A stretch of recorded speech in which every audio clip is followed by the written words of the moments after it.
નમસ્તે આચાર્યજી, મારું નામ અદ્વિત છે અને હું બીજા ધોરણમાં ભણું છું. હું બેડમિન્ટન રમું છું, તબલા ક્લાસ પણ શીખું છું અને હિન્દી પણ શીખું છું. અને આચાર્યજી, હું ડિસ્ટ્રિક્ટ લેવલ પર પણ રમું છું. આચાર્યજી, મારો સવાલ એ છે કે હું ભણવા પર વધારે ફોકસ કેમ નથી કરતો? તું શું કહું બેટા આમાં? તારું ભણતર, તારી જિંદગી, તારો નિર્ણય, તારું ફોકસ, હું કેવી રીતે કહું? ચાલો હવે આપણે દ્રષ્ટિકોણ બદલી નાખીએ. ઠીક છે, અત્યારે તો મેં ત્યાંથી જ જવાબ આપ્યો જ્યાંથી સવાલ પૂછવામાં આવ્યો હતો. હવે હું સવાલને મારી જગ્યા પર લઈ આવું છું. ઠીક છે, ભણવા પર ફોકસ કરવું જ કેમ? જ્યારે તું કહી રહ્યો છે કે હું ભણવા પર ફોકસ કેમ નથી કરી શકતો, તો તારા પ્રશ્નમાં એક માન્યતા બેઠેલી છે. શું છે એ માન્યતા? કે ભણવા પર ફોકસ કરવું જોઈએ. આ તને કોણે જણાવ્યું? કોણે જણાવ્યું? જાતે.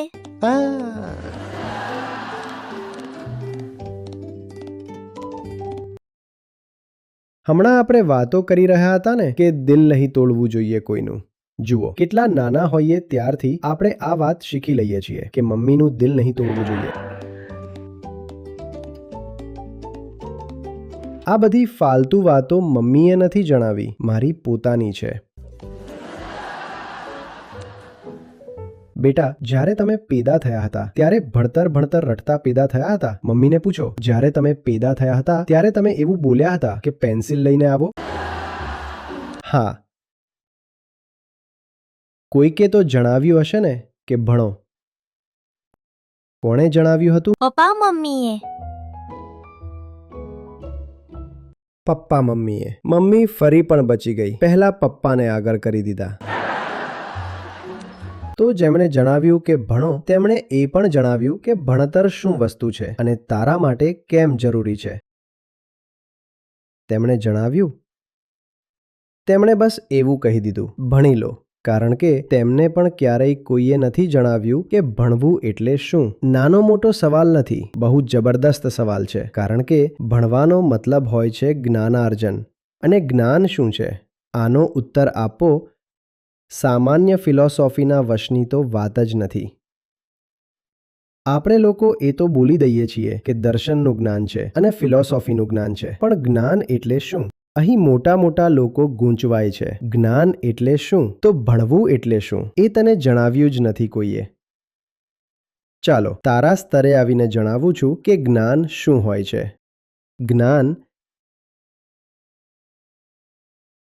એ મુશ્કેલી અને ઉકેલ વચ્ચેનો પુલ છે.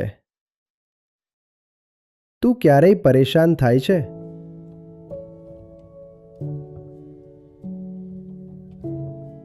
ક્યારેક ક્યારેક. ક્યારેક ક્યારેક ને. તો મુશ્કેલીમાંથી જે આપણને રાહત મળે છે તેને પરેશાની કહીએ છીએ. માની લો કે હું અહીં ઊભો છું, આને કહેવાય મુશ્કેલી. તો અહીં ઊભા રહેવાને કહેવાય મુશ્કેલીમાંથી રાહત. આ બંનેની વચ્ચે જે છે ને તેને કહેવાય જ્ઞાન. અને જ્ઞાન મેળવવાને જ કહેવાય ભણતર. જો કે જ્ઞાન એવી વસ્તુ નથી જે કમાઈને ખિસ્સામાં રાખી શકાય, એ જ્ઞાન નથી. પણ જ્ઞાન કંઈક જબરદસ્ત વસ્તુ છે. તે ખિસ્સામાં તો નથી રાખી શકાતું, પણ તે મુશ્કેલી દૂર કરી દે છે. જ્ઞાન એવી વસ્તુ છે જે ખિસ્સામાં નથી રાખી શકાતું, મગજમાં પણ નથી રાખી શકાતું, પણ તે મુશ્કેલી દૂર કરી દે છે. હવે એ કહે, તારી મુશ્કેલી દૂર કરાવવા માંગે છે કે નહીં? કોઈ પણ મુશ્કેલી હોય, દૂર કરાવવી છે કે નહીં? કરાવવી છે ને? અને જો હું તને જણાવું કે તારી મુશ્કેલી ભણતરથી દૂર થાય છે, તો તું ભણશે, કંઈક સારું લાગશે. હવે તને ક્યારેય કોઈએ કહ્યું જ નથી કે ગણિત કેમ ભણવું.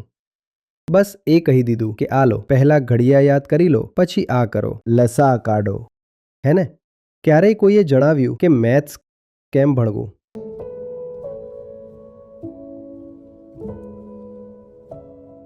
અત્યારે ઇતિહાસ તો નહીં ભણતા હોવ તમે, પણ મેથ્સ તો હશે. મેથ્સ છે ને? ભાષા પણ હશે. ભાષા ભણી રહ્યા છો. આ બધું તને જણાવી દીધું, પણ આ બધું કેમ ભણીએ એ ક્યારેય કોઈએ કહ્યું નથી. અને ભણવાનું બહુ યોગ્ય કારણ છે. કારણ શું છે? હું પરેશાન છું. મારે એટલે ભણવું છે કારણ કે પરેશાનીમાંથી રાહત જોઈએ અને તે ભણતરથી મળે છે. હવે કારણ બિલકુલ અંગત થઈ ગયું, વ્યક્તિગત થઈ ગયું. હવે મારે કોઈ બહારવાળાનો ધક્કો નથી જોઈતો. હવે હું જાતે ભણીશ. પણ આપણું સેમેસ્ટર શરૂ થાય છે કે આપણો નવો ક્લાસ શરૂ થાય છે. તમે કયા ક્લાસમાં છો? બીજામાં. સેકન્ડમાં. તમે પહેલામાંથી સેકન્ડમાં ગયા તો તમને શું આપી દેવામાં આવ્યું? નવી ચોપડીઓ, પાઠ્યપુસ્તકો, એકદમ તાજી સુગંધવાળી ટેક્સ્ટ બુક્સ આપી દેવામાં આવે છે. આવું જ થાય છે ને? આવું જ થયું. અને તમે પહેલા જ દિવસે ગયા, ક્લાસમાં બેસી ગયા અને કહેવામાં આવ્યું કે અત્યારે આ પીરિયડ ચાલી રહ્યો છે, ઇંગ્લિશનો છે. ઇંગ્લિશની ચોપડી ખોલો.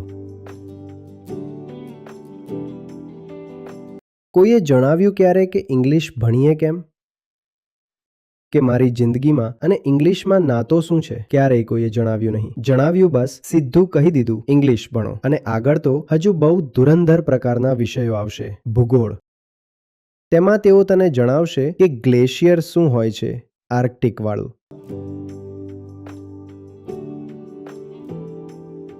અને તું કહીશ કે આનો મારી સાથે શું લેવા દેવા છે? અહીં પુણેમાં તો ક્યાંય બરફ જોવા મળતો નથી. તમે આ શું જણાવી રહ્યા છો? સ્ટેલેગ્માઇટ્સ, સ્ટેલેક્ટાઇટ્સ. આ શું છે? કેમ જણાવવામાં આવી રહ્યું છે? અને કોઈ પણ સમજદાર માણસને આ સવાલ થવો જોઈએ કે મારી જિંદગી સાથે આ વાતનો નાતો શું છે? તમે મને જિયોગ્રાફીની ટેક્સ્ટ બુક આપી કેમ છે? આ હિસ્ટ્રી પકડાવી દીધી છે. 1526માં આ થયું હતું, બાબરનું થયું. પછી 1757માં આવું થયું. પછી 1761માં આ લડાઈ થઈ. મને કેમ જણાવી રહ્યા છો? આ શું ચાલી રહ્યું છે? 2025 ચાલી રહ્યું છે તો મને તમે કેમ જણાવી રહ્યા છો? પાણીપતની બીજી લડાઈ, પહેલી લડાઈ. હું નથી જાણવા માંગતો. મને કેમ જણાવી રહ્યા છો? શું ખબર જાણવાથી આજની કોઈ મુશ્કેલી દૂર થતી હોય? શું ખબર હિસ્ટ્રી ભણવાથી આજની કોઈ સમસ્યા ઉકેલાતી હોય? અને જો હિસ્ટ્રી ભણવાથી આજની કોઈ સમસ્યા નથી ઉકેલાતી તો કોઈએ હિસ્ટ્રી ભણવી પણ ના જોઈએ, કારણ કે આપણે ઐતિહાસિક થોડા છીએ. આપણે તો આજે જીવી રહ્યા છીએ ને બેટા. આ સમસ્યા છે એટલે ભણવામાં ફોકસ નથી થઈ શકતું, કારણ કે કોઈ જણાવતું જ નથી કે ભણવું કેમ છે. બધા બસ એવું કહે છે કે ભણવાનું છે. ભણવું અને છેની વચ્ચે કેમ લાગેલું હોવું જોઈએ, પછી માણસ દિલથી ભણશે. આપણે ઘરમાં બધા ઇંગ્લિશ બોલીએ છીએ શું? મરાઠી અને હિન્દી. ઘરમાં તો મરાઠી બોલીએ છીએ, થોડી હિન્દી બોલીએ છીએ. અને તમને ભણાવી શું રહ્યા છે જોરશોરથી? અંગ્રેજી ભણાવી રહ્યા છે. અને કોઈ જણાવતું નથી કે અંગ્રેજી કેમ બહુ સરસ ચીજ હોય છે. જો કોઈ સાચું કારણ હશે અંગ્રેજી ભણવાનું તો હવે અંગ્રેજી તું જાતે ભણીશ. અને જો કોઈ સાચું કારણ નથી અંગ્રેજી ભણવાનું તો મારે ભણવું પણ નથી, ખાડામાં જાય. કોઈ સાચું કારણ હશે હિસ્ટ્રી, જિયોગ્રાફી, ફિઝિક્સ ભણવાનું તો હું જાતે ભણીશ. અને નથી તો મારે નથી ભણવું ફિઝિક્સ. અરે મને કેમ જણાવી રહ્યા છો? હું નથી જાણવા માંગતો. આ ઇલેક્ટ્રોન, ન્યુટ્રોન તમારું કહી રહ્યા છો. આ પણ એટલું પૂરતું નથી. અંદર ઘૂસવું છે, ન્યુક્લિયસની અંદર જવું છે, તેને પણ તોડવું છે અને કણો કાઢવા છે. પાર્ટિકલ ના નીકળ્યો, કંઈક બીજું નીકળી આવ્યું છે. સ્ટ્રિંગ્સ નીકળી રહ્યા છે. અરે મારે નથી જાણવું યાર. આ શું કરી રહ્યા છો? મારે શું કરવું છે? મારા માટે આ દેખાય છે અહીં. હા ભાઈ, બટન દબાવી દીધું છે. લાઇટ ચાલુ થઈ ગઈ, લાઇટ આવી ગઈ. હવે તમે આ ફોટોન જણાવી રહ્યા છો ક્વોન્ટા છે, આવું આવું. મારે નથી સાંભળવું. તમારી જિંદગીમાં કોઈ ફરક પડી રહ્યો છે? તમને ખબર પડે કે લાઇટ સતત નથી, આવી રીતે આવી રહી છે, તેમાં ક્વોન્ટમ મૂવમેન્ટ છે. તમને કોઈ ફરક પડી રહ્યો છે? કોઈ ફરક પડ્યો તો પછી એટલા માટે જ કોઈનું મન નથી લાગતું મોડર્ન ફિઝિક્સ ભણવામાં. પણ જો તમને ખબર પડે કે જે ડ્યુઅલિસ્ટિક દ્વૈતવાદી પાયો છે સાયન્સનો, તે બહુ મોટી અંધશ્રદ્ધા હતી, બહુ મોટી. અને તેને હવે જઈને મોડર્ન ફિઝિક્સ ચેલેન્જ કરી રહ્યું છે. કારણ કે જો ફિઝિક્સ પણ ડ્યુઅલિસ્ટિક છે તો જિંદગી પણ ડ્યુઅલિસ્ટિક થઈ ગઈ. અને શું કહ્યું છે મુનિ અષ્ટાવક્રએ? દ્વૈત જ દુઃખ છે. અને જો ફિઝિક્સ પણ દ્વૈત છે તો હવે દુઃખ તો આપણી લેબ્સમાં જ સ્થપાઈ ગયું. અને સાયન્સ તો ઘોર ડ્યુઅલિસ્ટિક છે. તે કહે છે આ રહ્યો જોનાર અને આ રહ્યો જેને જોવાય છે, અને આ બંને પોતપોતાની રીતે સ્વતંત્ર વાસ્તવિકતાઓ છે. હવે જો આ ખબર પડે કે પ્રશાંત અદ્વૈત સંસ્થા સાથે તમે છો, અને જે મોડર્ન ફિઝિક્સ છે તે તમને અદ્વૈત તરફ લઈ જઈ રહ્યું છે. તે કહી રહ્યું છે ઓબ્ઝર્વર અને ઓબ્ઝર્વડ એટલા પણ અલગ અલગ નથી હોતા જેટલા લાગે છે ભાઈ. તો હવે મન લાગશે ને? કેટલાય લોકો આજે જઈને ખરેખર ગૂગલ કરશે કે ચેટ કરશે કે એવું છે શું? સાયન્સ ડ્યુઅલિસ્ટિક હતું અને હવે જઈને તે અદ્વૈત થઈ રહ્યું છે થોડું થોડું. એવું છે શું? હવે મન લાગશે ને ભણવામાં કે નહીં લાગે?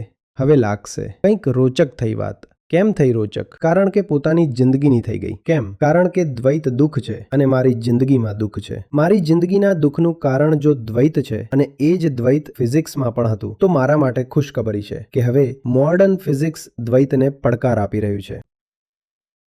સમજમાં આવી રહી છે વાત? જ્યાં સુધી કંઈ પણ તમારી જિંદગી સાથે સંબંધિત તમને બતાવવામાં નહીં આવે ત્યાં સુધી તમે તેમાં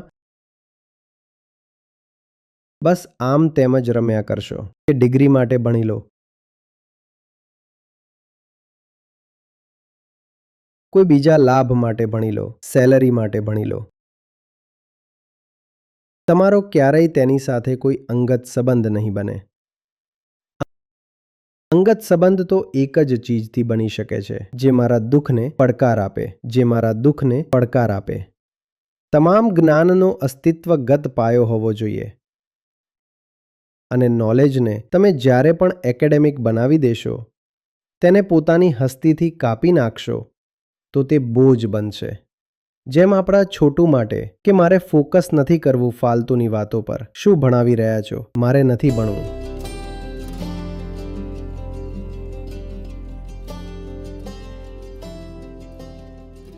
શું રમો છો?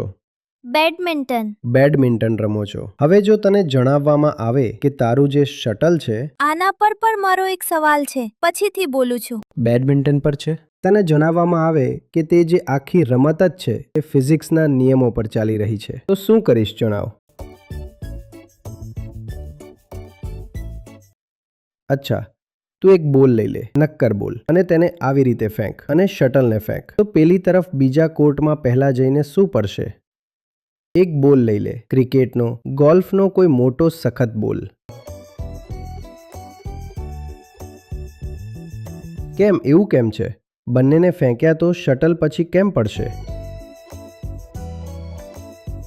સ્પીડમાં નથી હોતી, તેને રેકેટથી મારવું પડે છે. રેકેટથી બંનેને મારી દો ને, બોલને પણ રેકેટથી મારી દો. ટેનિસના રેકેટથી આપણે બોલને પણ મારીએ. હા, ટેનિસના રેકેટથી બોલને મારી દો અને ટેનિસના રેકેટથી શટલને મારી દો. તો બીજા કોર્ટમાં પહેલા જઈને શું પડશે?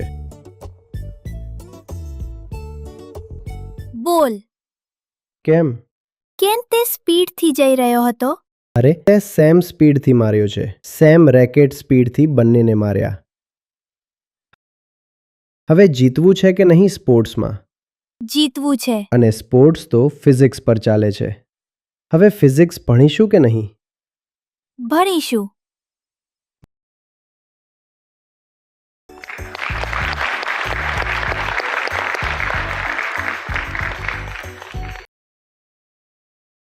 મમ્મી પપ્પાને કહેજે કે જે કંઈ પણ બોલી રહ્યા છો કે ભણો, પહેલાં જણાવો કે કેમ ભણું. મને સમજાવી દો કેમ ભણું. પછી તમારી જરૂર નથી, જાતે ભણીશ, અને પછી જે સમજમાં નહીં આવે તે તમને પૂછી લઈશ. ઠીક છે? ચાલો. સર, બીજો પ્રશ્ન. એક બેડમિન્ટન. હા, તો સર, જ્યારે હું ને મેચના જ્યારે મારા પોઈન્ટ્સ આગળ જઈ રહ્યા હોય ત્યારે હું મેચ હસીને જીતી લઉં છું, અને જ્યારે મારા પોઈન્ટ્સ થોડા નીચે છે ત્યારે હું થોડા નીચે હોઉં પોઈન્ટમાં ત્યારે હું રડવા માંડું છું અને ગેમ તેને આપી શકતો હતો.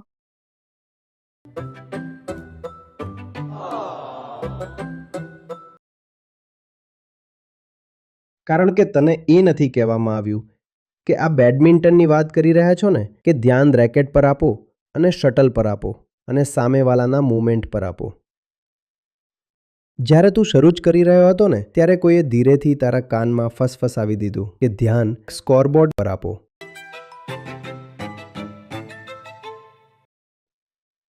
તો જ્યારે એક આંખ સ્કોરબોર્ડને જોઈ રહી છે તો શટલ તો ચૂકી જશો ને?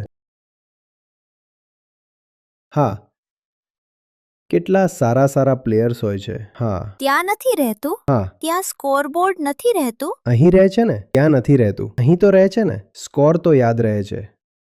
અહીં રહે છે સ્કોરબોર્ડ, હે ને? અને અડધી એનર્જી શું લઈ જાય છે? સ્કોર લઈ જાય છે. અને શટલ તો દેખાતું જ બંધ થઈ ગયું. તે સ્કોરે આવીને જે નેચરલ મૂવમેન્ટ હતું બોડીનું, આર્મ્સનું, તે બધું બગાડી દીધું. હવે માત્ર શટલને નથી મારી રહ્યા તમે, હવે કોને મારી રહ્યા છો? સ્કોરને પણ મારી રહ્યા છો. બે ટાર્ગેટ્સ થઈ ગયા. એક ટાર્ગેટ છે કે શટલને મારવું છે અને બીજો ટાર્ગેટ છે સ્કોરને મારવો છે. હવે વિચારો, બે ટાર્ગેટ્સને કોઈ એક સાથે કેવી રીતે મારશે? તો બિચારો પછી મેચ હારી જાય છે. એક ટાર્ગેટ રાખો.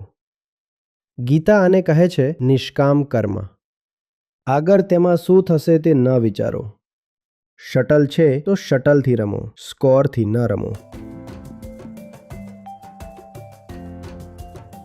મેચ જીતી જશો. શું મળી જશે? ટ્રોફી મળી જશે, તાળી મળી જશે. મળી તો મળી, ના મળી તો ના મળી. આપણને અત્યારે કંઈ નથી ખબર. બેડમિન્ટન એટલે થોડી રમી રહ્યા છીએ કે આગળ શું મળશે. બેડમિન્ટન રમી રહ્યા છીએ કારણ કે અત્યારે મજા આવે છે. આવે છે કે નથી આવતી? આવે છે. જ્યારે આવે છે તો આગળ તેમાં શું થશે કેમ વિચારો છો? મસ્ત શટલ આવી રહી છે, ઉછળીને મારો સ્મેશ. આગળ જે થશે તે જોયું જશે. મજા આગળમાં થોડી છે, મજા તો અત્યારે સ્મેશ મારવામાં છે ને. અને જો અત્યારે મજા નથી તો આગળ ક્યાંથી મજા આવશે? જેને રમવામાં જ મજા નથી આવી રહી તેને ટ્રોફીમાં કેવી રીતે મજા આવશે? કેટલીય ટ્રોફીઓ આપી દો, તેવો ને તેવો જ રહેશે તે. તો હવેથી બધું ધ્યાન શેના પર આપવાનું છે? શટલ પર. શટલ પર. ઠીક છે, સ્કોરનું જે થવાનું હશે તે પોતાની રીતે થઈ જશે. બહુ બધા એવા પણ પ્લેયર્સ હોય છે, ખબર છે, જેમને ખબર પણ નથી પડતી કે તેઓ મેચ જીતી ગયા. ઘણીવાર એવું થયું છે, તેમને કોઈ બીજું કહે છે કે થઈ ગયું, મેચ પૂરી થઈ ગઈ. થઈ ગઈ ઓવર, થઈ ગઈ. કારણ કે તેઓ સ્કોરને જોઈ જ નહોતા રહ્યા. ઠીક છે, કોઈ પણ સ્કોર હોય એવી રીતે રમો જાણે તાજું રમી રહ્યા હોવ. ઠીક છે? સારું, આભાર.